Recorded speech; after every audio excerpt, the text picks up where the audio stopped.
اختتامی کلمات کے لیے میں جناب صدر پرائم یونین ورشاد چودھری محمود راج صاحب سے گزارش کروں گا کہ وہ آئیں اور آپ کے ساتھ آخری اختتامی کلمات دیں۔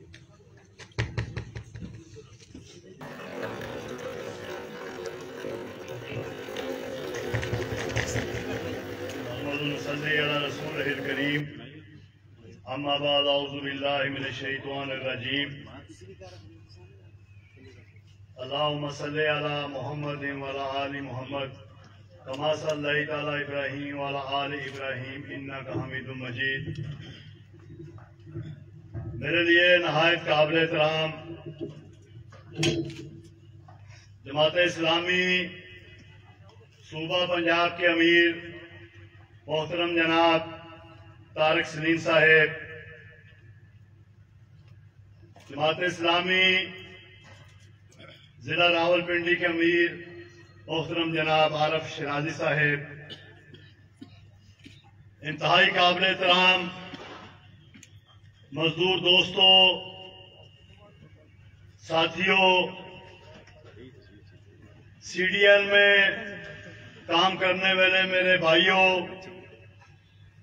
میں آپ سب کو یہ خوبصورت محفل منعقد کرنے پہ سیرت کے حوالے سے یہ کانفرنس مکمل کرنے پہ آپ کو مبارکباد پیش کرتا ہوں۔ آپ کی پوری انتظامی ٹیم جس نے اس میں جس طریقے سے بھی حصہ لیا، محنت کی، کوشش کی،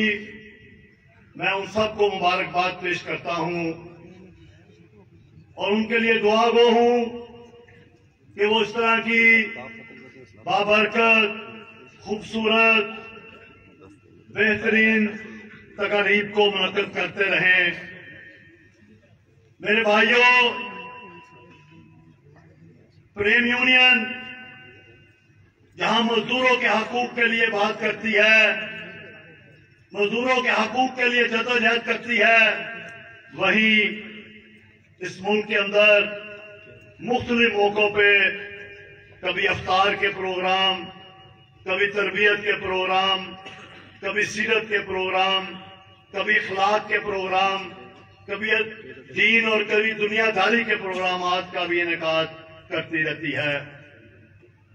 آج یہاں محفل میلاد مصطفیٰ میں ہمارے بہترین سناہان تشریف لائے ہیں۔ انہوں نے اپنی عقیدت کا، اپنی محبت کا اظہار کیا ہے۔ ہمارے طارق سلیم صاحب نے، عارف شرازی صاحب نے نبی کریم صلی اللہ علیہ وسلم کی سیرت کے حوالے سے، ان کے بتائے ہوئے طریقوں کے حوالے سے، ان کے لائے ہوئے نظام کے حوالے سے ہمیں چند چیزیں ہمارے سامنے بیان کی ہیں۔ آقا کریم اس دنیا میں تشریف لائے، وہ ہمارے لیے رحمت للعالمین ہیں، وہ آخری نبی ہیں۔ ان کی آمد کے بعد نبیوں کے آنے کا سلسلہ، نبوت کے آنے کا سلسلہ ختم ہو گیا، اور یہ ایسا ختم ہوا ہے کہ قیامت کی صبح تک یہ ختم رہے گا۔ یہ آخری نبی قرار پائے ہیں، اور جو دین انہوں نے ہمیں متعارف کرایا ہے وہ اللہ کا آخری دین ہے۔ جو قرآن مجید ہمیں سونپا ہے وہ اللہ تعالیٰ کی طرف سے آخری کتاب ہے، اور قیامت کی صبح تک نہ کوئی نبی آئے گا، نہ کوئی نیا دین آئے گا، نہ کوئی نئی قرآن جیسی کتاب آئے گی۔ میرے دوستوں، میرے ساتھیوں، یہ ان کا ہمارے اوپر بہت بڑا احسان ہے کہ انہوں نے ہمیں اس دین کے ساتھ متعارف کروایا، ہمیں نے اللہ تعالیٰ کی ذات سے ہمیں متعارف کروایا۔ اور کالی کملی والے نے اس دین کو نافذ کرنے کے لیے جس طریقے سے جدوجہد کی، اگر ہم اس طرف آئیں تو لَقَدْ كَانَ لَكُمْ فِي رَسُولِ اللَّهِ أُسْوَةٌ حَسَنَةٌ، تو ہمارے لیے آقا کریم کا اسوہ، ان کی زندگی کا ہر پہلو ہمارے لیے مشعل راہ ہے۔ ان کا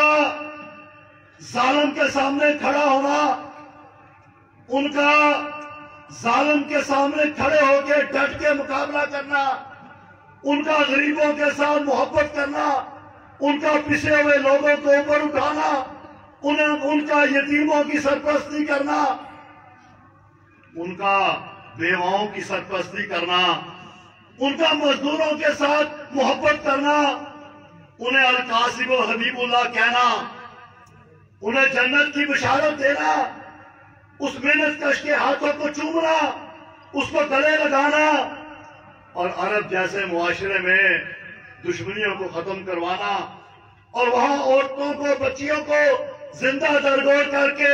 انہیں معاشرے میں ایک مقام عطا کرنا۔ ان کی زندگی کے کس پہلو پہ جائیں، ان کا جنگ کے اندر، جنگ احد کے اندر، جنگ بدر کے اندر اپنے پیٹ پہ پتھر باندھنا، ساتھ مل کے خندق کھودنا،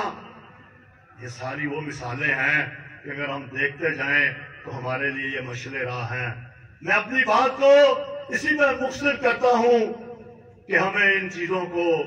اپنے لیے مشعل راہ بنانا چاہیے۔ اگر ہم نے دنیا کامیاب کرنی ہے، اگر ہم نے اپنی آخرت کامیاب کرنی ہے، اور اگر ہمارا نبی سے عشق ہے تو اس کا تقاضا یہ ہے کہ جو چیزیں انہوں نے کی ہیں، جو چیزیں انہوں نے بتائی ہیں، جس طرح انہوں نے زندگی گزاری ہے، ہم اپنی زندگی کو بھی اسی طرح گزارنے کی کوشش کریں، خود بھی گزاریں، اپنے اہل و عیال کو بھی اسی طرح زندگی گزارنے کی تلقین کریں، اپنے محلے داروں، اپنے دوستوں کو بھی اس کی تلقین کریں، اور پھر اسی زندگی کو، پھر انہی طریقوں کو اپنی اجتماعی زندگی میں، اپنے کاروبار زندگی میں، اپنے کاروبار سیاست میں، اپنی سلطنت کو بھی، اپنی حکومت کو بھی اسی طریقے سے بنانے کی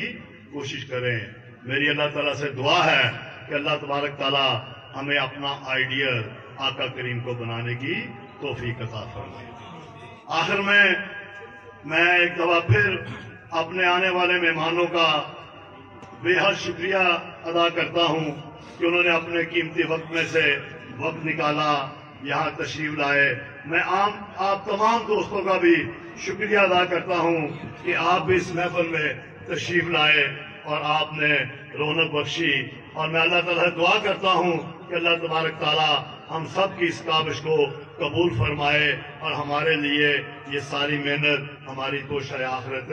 بنا دے۔ وَمَا عَلَيْنَا إِلَّا الْبَلَاغُ الْمُبِينُ۔